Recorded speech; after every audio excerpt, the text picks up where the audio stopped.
નમસ્કાર, તમે જોઈ રહ્યા છો TV13 ગુજરાતી ડિજિટલ. હું છું વિશ્વા. સ્વાગત છે મધ્યાહન સમાચારમાં. મોન્સૂન સત્ર વચ્ચે જગદીપ ધનખડનું રાષ્ટ્રપતિ પદેથી રાજીનામું. રાષ્ટ્રપતિને પત્ર લખી અને રાજીનામું સોંપ્યું. સ્વાસ્થ્યના કારણોસર પદ છોડ્યું હોવાનો પત્રમાં ઉલ્લેખ.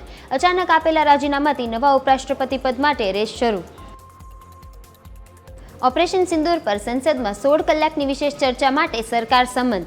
બિઝનેસ એડવાઇઝરી કમિટીની બેઠકમાં ચર્ચા માટે સમય ફાળવાયો. વિપક્ષે પીએમ મોદી અને રક્ષામંત્રીની હાજરીની માંગ સાથે તાત્કાલિક ચર્ચાની માંગ કરી. બિહારના મતદાર નોંધણી વિવાદ બાબતે સુપ્રીમ કોર્ટમાં ઈસીઆઈએ આપ્યું સ્પષ્ટીકરણ. કહ્યું કે નકલી મતદારોને બહાર કાઢવા અમારી બંધારણીય ફરજ. એસઆઈઆર પ્રક્રિયા માત્ર મતદાર પાત્રતા માટે છે. નાગરિકત્વ રદ કરવાનો ઈસીઆઈનો કોઈ હેતુ નથી. કરોડોનું ટર્નઓવર ધરાવતી જીસીએમએમએફમાં ચૂંટણીની જંગ છેડાઈ. ચેરમેન અને વાઇસ ચેરમેન પદ માટે આજે યોજાશે ચૂંટણી પ્રક્રિયા. વર્તમાન ચેરમેન અને વાઇસ ચેરમેનનો કાર્યકાળ પૂર્ણ થતાં યોજાઈ રહી છે ચૂંટણી.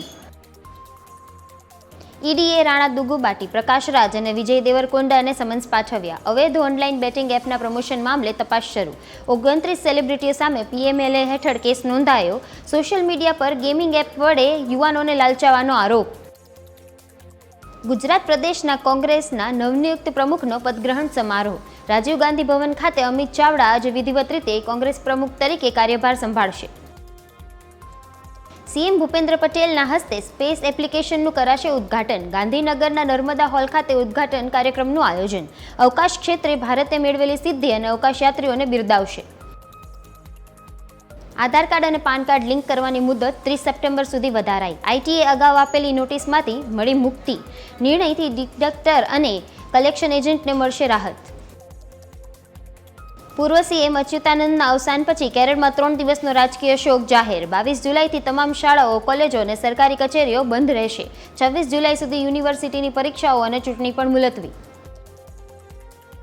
એએમસીએ પીજી સંચાલકો માટે નવી પોલિસી જાહેર કરી. રહેણાંક સોસાયટીઓમાં એનઓસી ફરજિયાત.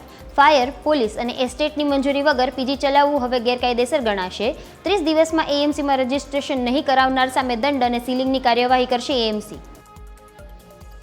મધ્યાહન સમાચારમાં હાલ આટલું જ. જોતા રહો TV13 ગુજરાતી ડિજિટલ.